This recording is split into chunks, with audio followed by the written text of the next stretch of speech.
Terumah Shishi. In Shishi, the pasuk talks about the mizbeach, the altar.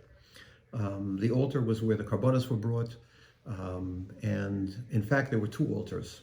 We know there was one altar that's what's called the mizbeach hachitzon, the outer mizbeach that was in the heichal together with the menorah, together with the shulchan.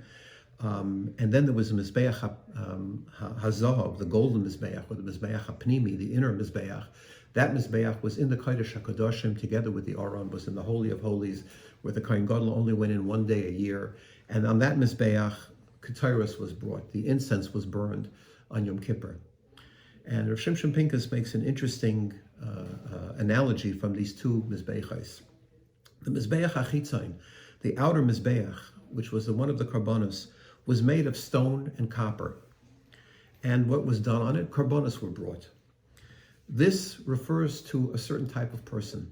Some people, when they do their mitzvahs, they do the mitzvahs out of obligation. They do their avodas Hashem out of obligation. It's like a carbon.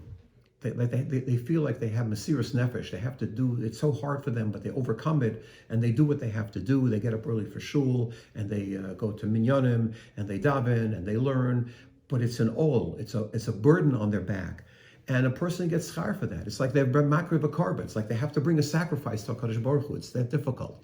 And some people are like that, and you get reward for it, and it's fine, but it's certainly not the ultimate relationship that a person should have with Hashem. The Mizbeach HaPnimi, on the other hand, was made out of gold. That was beautiful. It was completely made out of gold. And what did you do on that Mizbeach? You put ketairos. You had the sweet-smelling incense on that Mizbeach. That means a person who does this avodas Hashem from inside, from his pnimius, from inside of him, that person, it's like gold, and it's ketairos. That person wakes up and is excited to go to shul and daven, to have the opportunity to do a mitzvah. When he does a mitzvah, he's happy. He's involved in it. It's a schus for him to do it, not a burden for him to do the mitzvahs, but it's a schus for him to do the mitzvah.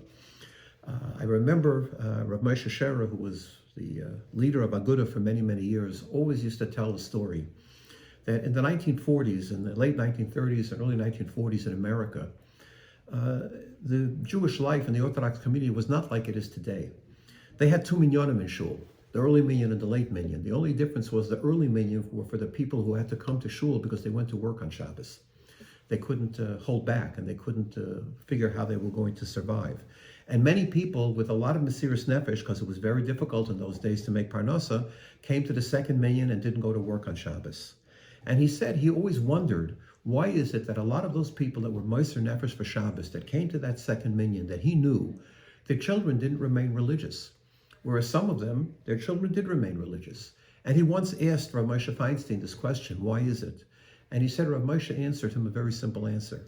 He said that some Jews, they went and they were moser nefesh for Yiddishkeit, and it was an amazing, beautiful thing that they didn't go to work on Shabbos. But when they came home and they sat by the Shabbos table, they said, oh, it's so hard to be a Jew. I have so much pain because I'm worried what's going to happen next. Other Yidden came back, and they sat by the Shabbos table, and they said, Baruch Hashem that I'm a Jew and I have Shabbos, and they were happy. The ones that came home and said it was schwer, it's hard to be a Jew, the children learned it's hard to be a Jew, and they said, what do I need to be hard? Why do I have to have hard? And they didn't want to continue.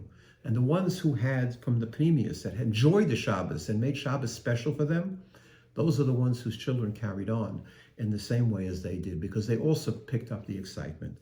This is what we see as a lesson from the two Mizbechais, that yes, it's good that we do the mitzvahs however we do the mitzvahs, but if we can do it from the Pneumius and enjoy it and look at it as an opportunity as opposed to an obligation, then in Yetz Hashem we should be zeicha to children that will follow in our ways.